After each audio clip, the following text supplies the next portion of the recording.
inadequate, or if their lack of adequacy lies in their implementation and not holding people accountable and responsible? In general, our problem has not been the safeguards. Most of our problems have been, while some of the safeguards could have been improved and better policies could have been put in place, in general, if we had followed the policies that were in place at the time, none of the negative things that occurred would have occurred. So generally, our problem in the city is failure to follow our own policies and failure to hold people that don't follow them accountable.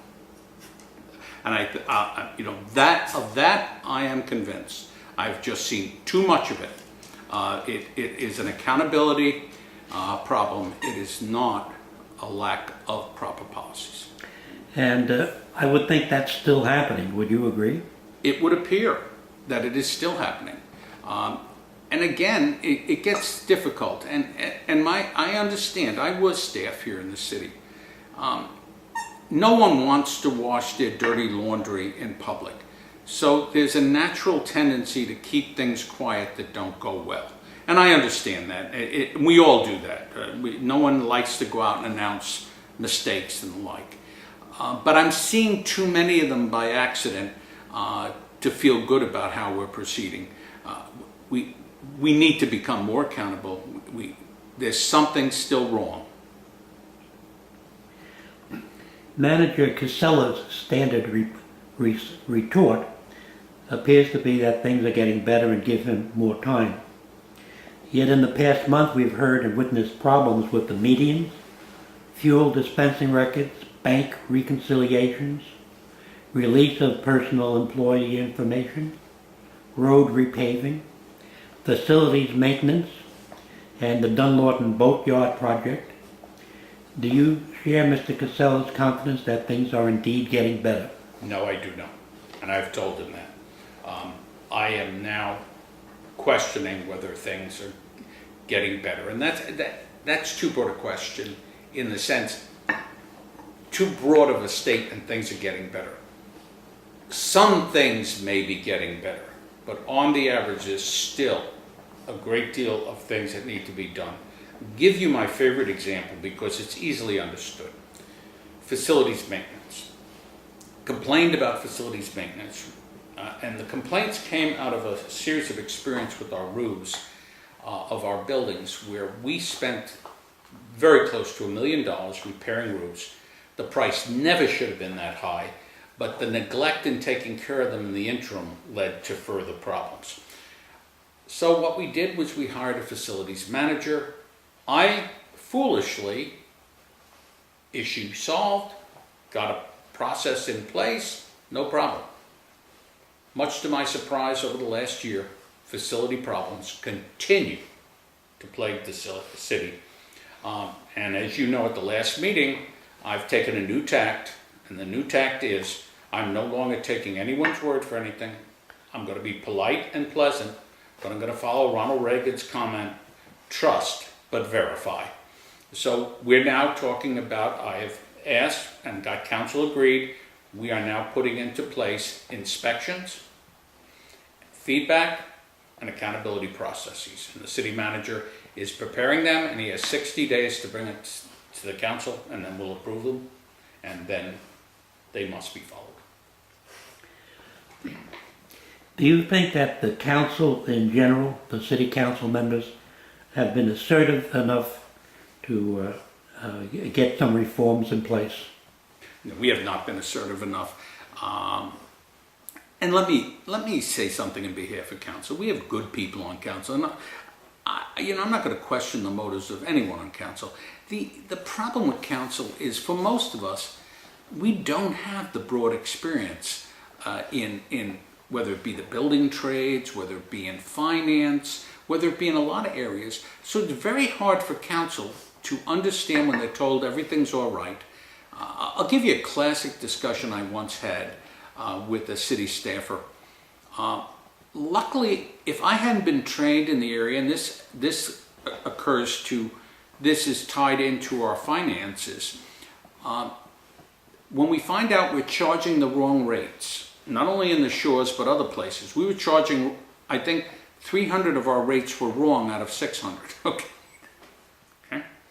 So they're bringing it to my attention. I'm discussing it with them, and they say to me, Councilman, we're going to contact the computer company.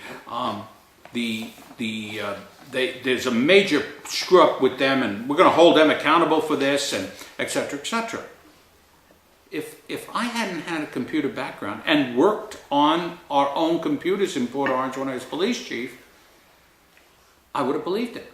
I looked them in the eye and said, no, they're run by tables.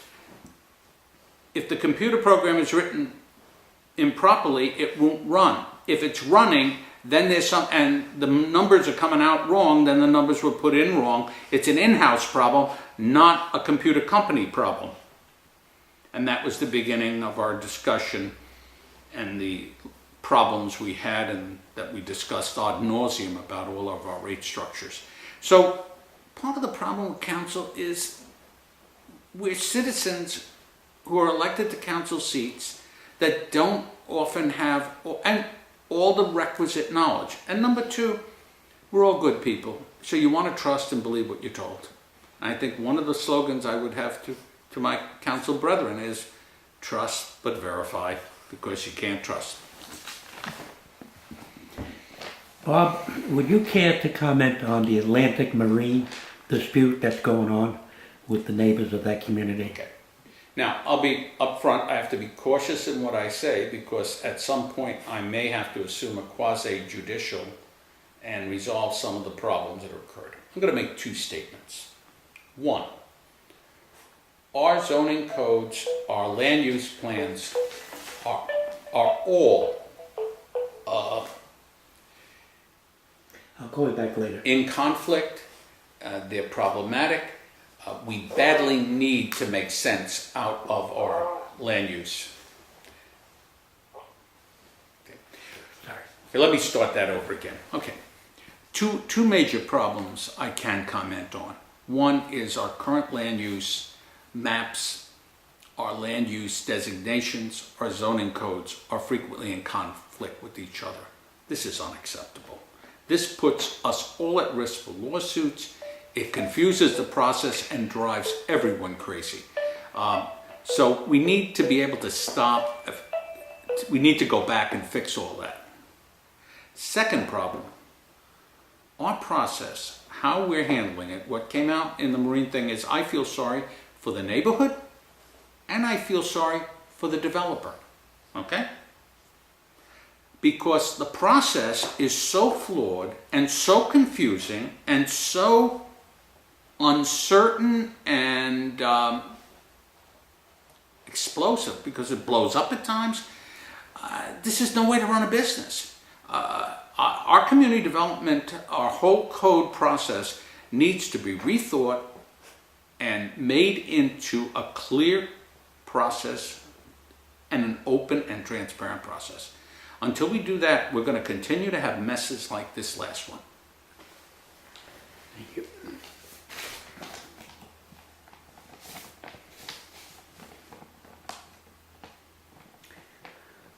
Okay, let me look through my list. We covered some of the questions I wanted to ask you.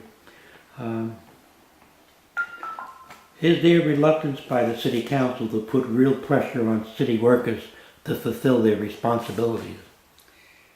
Well, let me answer that in two ways.